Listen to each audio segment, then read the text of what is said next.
सुबह का समय था। आसमान में धूप थी कि तभी रामू नाम का किसान अपने खेत में खुदाई कर रहा था। इतनी धूप में ये खेत में काम कर कर के थक सा गया हूँ, मगर मुझे दिन ढलने से पहले खुदाई पूरी करनी होगी। फिर खुदाई करते करते रामू को अचानक से कुछ बाल दिखाई देते हैं। अरे ये क्या है? देखने में तो ये किसी के बाल लगते हैं। मैं इसे बाहर निकालता हूँ। फिर रामू उस बाल को बाहर निकालने लगता है और जैसे ही रामू ने उसे बाहर निकाला तो वो एक चुड़ैल का सर था। अरे बाप रे बाप, ये देखने में तो किसी मायावी चुड़ैल का सर लग रहा है। अब मैं क्या करूँ? ये क्या हो गया मुझसे? मुझे तो कुछ समझ नहीं आ रहा। मैं एक काम करता हूँ, मैं इस सर को गांव की ओर लेकर जाता हूँ। मैं इस सर को गांव के जमींदार को सौंप दूंगा, वही इसका समाधान करेंगे। फिर इतना कहकर रामू सिर को लेकर अपने घर की ओर निकल जाता है और घर पहुंचकर अभी मैं इसे इस बिस्तर पर रख देता हूँ और जाकर हाथ मुंह धोकर आता हूँ। फिर मैं इसे जमींदार के घर लेकर जाऊंगा। आखिरकार मैं आजाद हो ही गई। कहा वालों, अब तुम सभी से बदला लेने का वक्त आ गया है।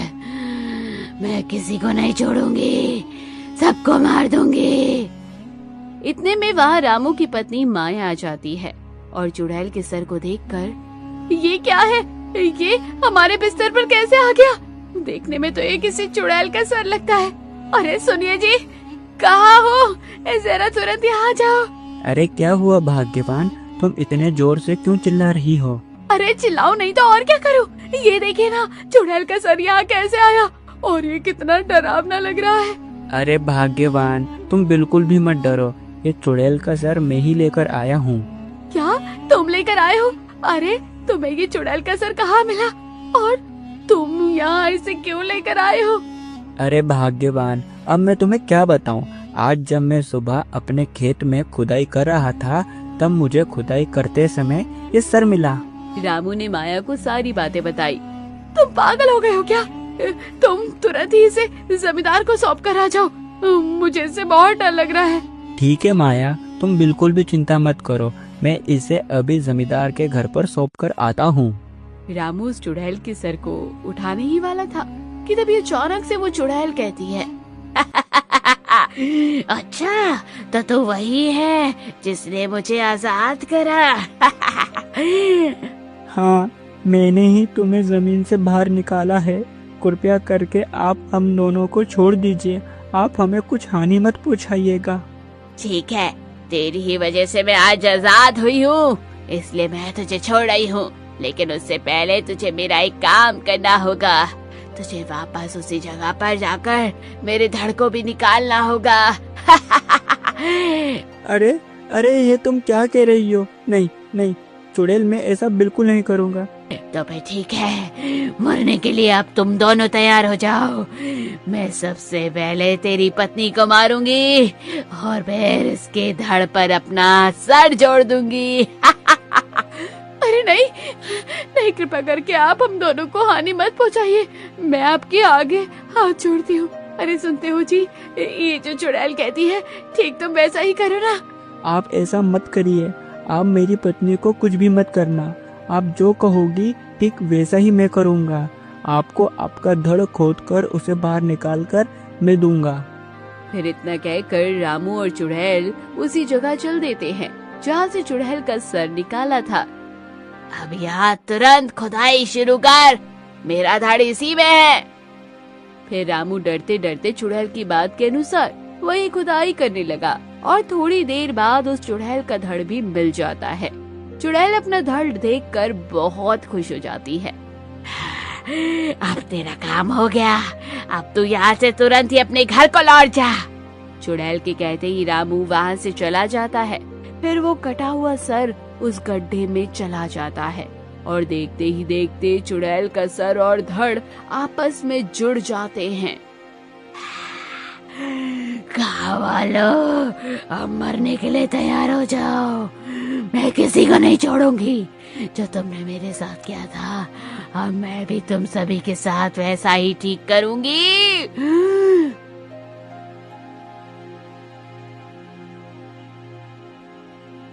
रामू तुरंत ही जमींदार के घर पहुंचा। जमींदार बाबू, अनर्थ हो गया जमींदार बाबू। क्या हुआ रामू, तुम इतने घबराए क्यों लग रहे हो, और क्या अनर्थ हो गया? जमींदार बाबू, आज जब मैं सुबह अपने खेत में खुदाई कर रहा था तब। फिर रामू ने जमींदार को सारी बातें बताई। अरे मूर्ख, तूने ये क्या कर दिया? तूने वो खूंखार मायावी चुड़ैल को जीवित कर दिया। तुझे पता भी है वो चुड़ैल बहुत खतरनाक है, वो हम सबको खत्म कर देगी।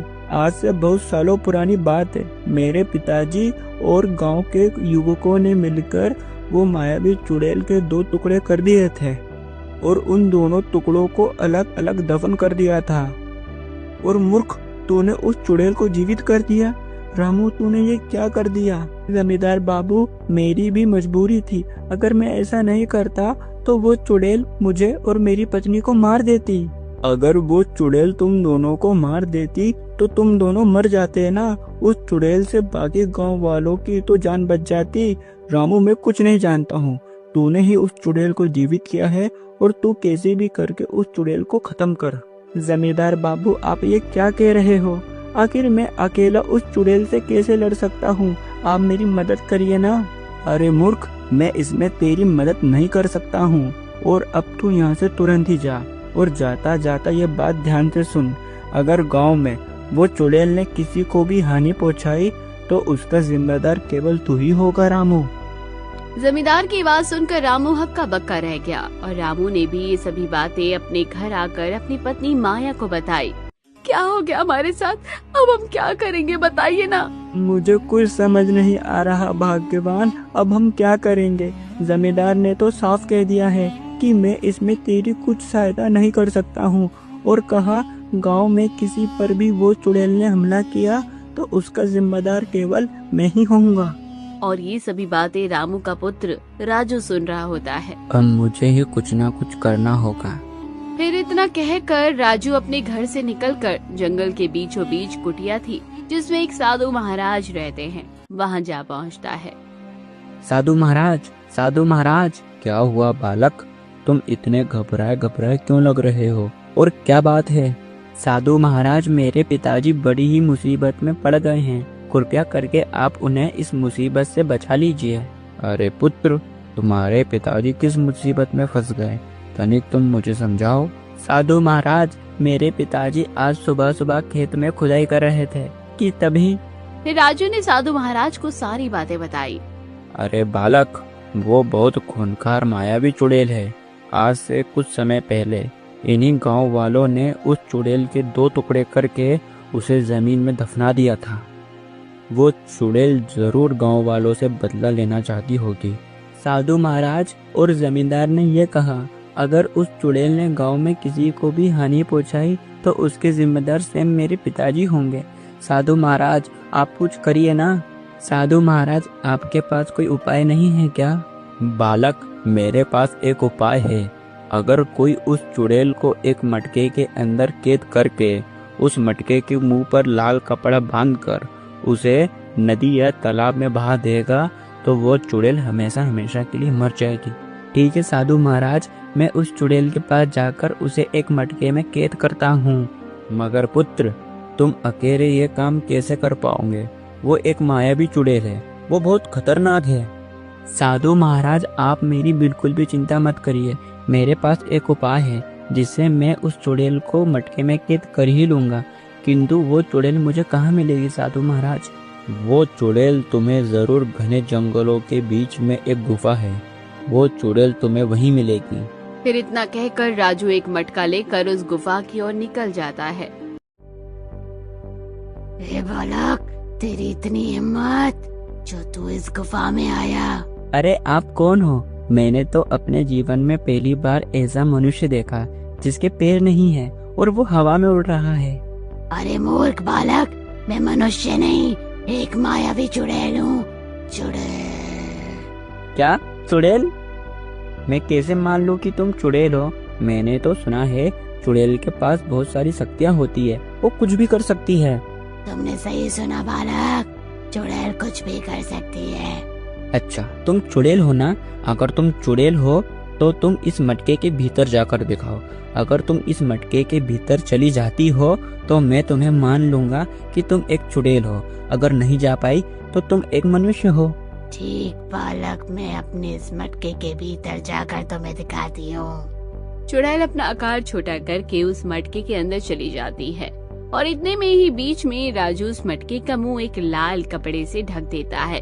अरे अरे चालाक बालक, मुझे यहाँ से बाहर निकाल, मुझे यहाँ बहुत घुटन हो रही है बालक। साधु महाराज की बात के अनुसार मैंने इस चुड़ैल को एक मटके में कैद कर ही लिया।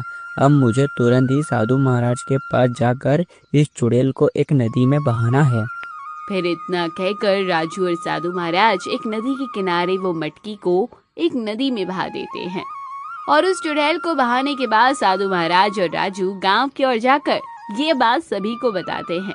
राजू की बहादुरी पर सभी गांव वालों को गर्व हो रहा था और राजू के माता पिता अपने पुत्र की बहादुरी देख बड़े ही खुश थे।